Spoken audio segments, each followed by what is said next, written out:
ঝিমটি তুই বৃষ্টি হতে পারতিস, এই মেঘলা দুপুরে খুব কাছাকাছি থাকতাম। ঝিমটি তুই বৃষ্টি হতে পারতিস, ঝরে পড়তিস টিপ টুপটাপ গায়ে মাখতাম। একসময় কারো পক্ষে যায়, কারো বিপক্ষে যায়। আজকে আপনার পক্ষে যাচ্ছে, কালকে তার বিপক্ষে যাচ্ছে। তো আমি সবার কাছে খারাপ হওয়ার তো আসলে কোনো মানে নাই। সমালোচনাটা থাকা উচিত, যদিও আমাদের সমালোচনা কারো কানে নেয় না কখনোই। কোনো ভালো মন্দ নেই, কোনোভাবেই কথা বলার প্রয়োজন নেই। এই দেশটা সুন্দর থাকুক, এদেশের মানুষ সুন্দর থাকুক, এখানে যারা যেই পেশায় কর্মে তারা সুন্দর থাকুক। আমি যখন আমার সিনিয়র অভিনেতাদের পাই, আর্টিস্টদের পাই, আমার ভীষণ ভালো লাগে, কারণ ওনারা আসলেই দারুণ। ছোটোবেলায় ওনাদের অভিনয় দেখে মুগ্ধ হতাম। এই বড় হয়ে ওঠা আসলে ওনাদের এই কাজ দেখে দেখেই, এবং ওনাদের কাজ দেখে দেখে অভিনয়ের প্রেমে পড়া, গল্পের প্রেমে পড়া, নাটকের প্রেমে পড়া। বলা যায় ওনাদের যে মিছিল, সেই মিছিলে এসে পিছনে আবার একটু জড়সড় হয়ে দাঁড়ানো। তো ওনারাই আমার অনুপ্রেরণা। এবং যখন আমি গল্পে পাই যে আমরা কাজ করতে গিয়ে দেখা হয় যখন কচি খন্দকার ভাই ওনার সাথে, বা ফারুক আহমদ ভাইয়ের সাথে, বা সোম চৌধুরী ভাইয়ের সাথে, হ্যাঁ আশিস খন্দকার ভাইয়ের সাথে, তখন একটা বিষয় হয় কি যে আমাদের আসলে আড্ডার খুব একটা স্পেস নাই, এবং আমরা খুব একটা আড্ডা দিতে পারি না। আমার মনে হয় যে ওনাদের সান্নিধ্যে থাকা খুব জরুরি আমাদের সব সময়। তাহলে ওনাদের আসলে আরও কিছু গল্প শুনতে পারতাম। মানে এমন তো না যে ওনারা একদম আমাকে ধরে ধরে শিখাতে থাকবেন, বাট ওনাদের জীবনের যে অভিজ্ঞতা, ওনাদের যে দেখে আসা, ওনাদের অভিনয় নিয়ে যে ভাবনা, সেগুলো আমাদের সাথে শেয়ার হতে থাকে আর কি। তো খুব কম সুযোগ হয় আড্ডার সেই জায়গাটা নাই। আমার মনে হয় সেই জায়গাটা হওয়া উচিত যেখানে গেলে আমরা ওনাদের পাবো। অন্তত সপ্তাহে একদিন, বা মাসে একদিন, বা বছরে 3-4 দিন পাওয়া যাবে, এমন একটা জায়গা থাকা দরকার। দেখি আমরা চেষ্টা করব।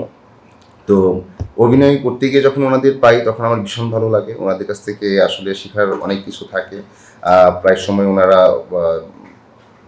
যেটা একটা চরিত্রকে যখন প্লে করেন, আমি তো স্ক্রিপ্টটা পড়া, তখন দেখি যে আসলে কি দারুণভাবে ওনারা প্লে করেন। তখনই আসলে এই চোরের মতো শিখে নেয় আর কি ধীরে ধীরে। তো আমার ভীষণ ভালো লাগে যখন আমি আমার সিনিয়রদের পাই।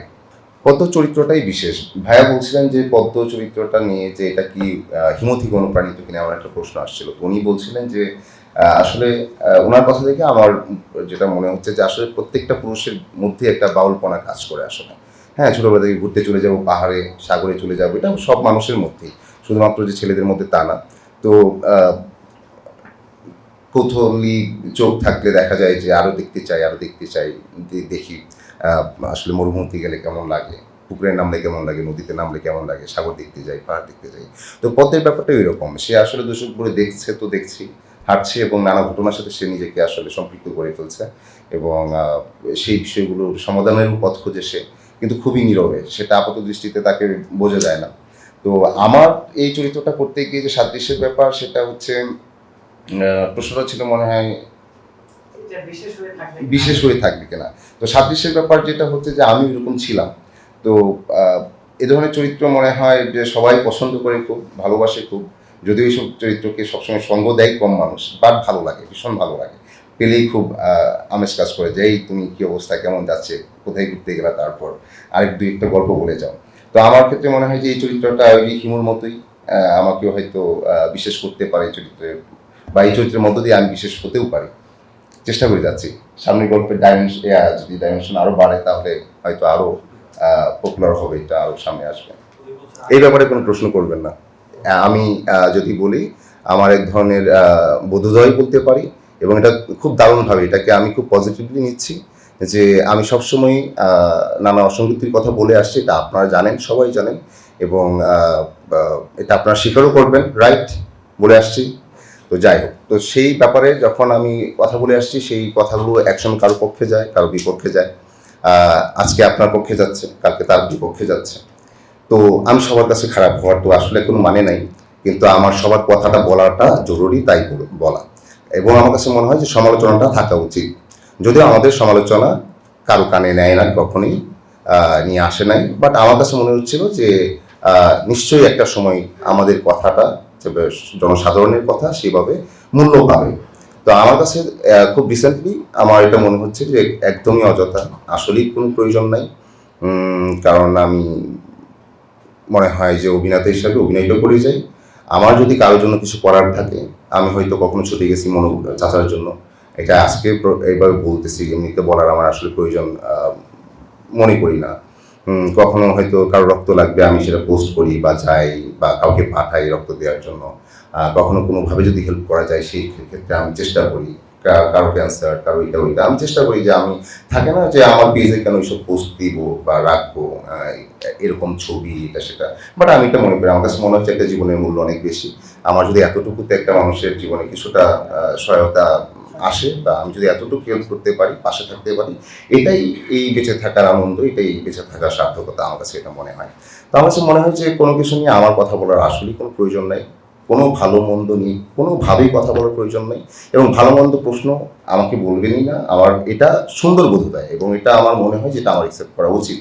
উম, আহ, খুব অসহ্য হলেও 10টা দেখে তারপরে একটা বলা, সেটাও বন্ধ করে দিচ্ছি, বলবো না কখনই।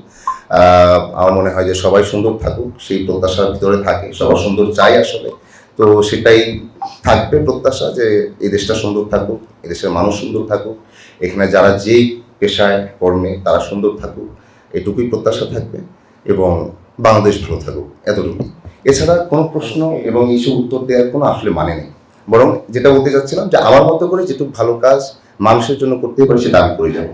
আমি এখান থেকে পিছপা হচ্ছি না, এটা আমার মতো করে নীরবে করে যাবো। তো যখন বন্যা কবলিত কোনো অঞ্চলে যেতাম তখন গিয়ে মানুষের পাশে মানুষকে দেখার আরো বড় সুযোগ হতো আর কি। তখন দেখতাম যে আহ, জীবন কত সাধারণ এবং মানে সিম্পলি সুন্দর হতে পারে। মানুষের জীবনে অনেক চাহিদা নাই, তো আমাদের জীবনে কেন এত চাহিদা, কেন এই?